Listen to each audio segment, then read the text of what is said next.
is Anwesha Rani from Standard 10th. Today I am present in front of you all to deliver my thoughts on the topic. Black is everyone's favorite color until it comes to skin. It is the reality. I heard everyone saying black color to be their favorite.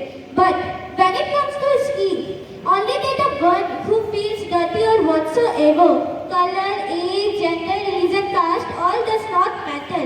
All of these are given by God. None of you can change any of them too. So why being scared to tell? Or why discriminating someone? There are two creatures on this planet. What if they are black or poor? It does not mean they do not have any right. Have you ever read the Constitution? It stated that everybody should be equally treated. There should be no discrimination. This discrimination is all a waste of no use. So better use your mind and stop this. And last, I would like to say some line that is well said by APJ Abdul Kalam, that is,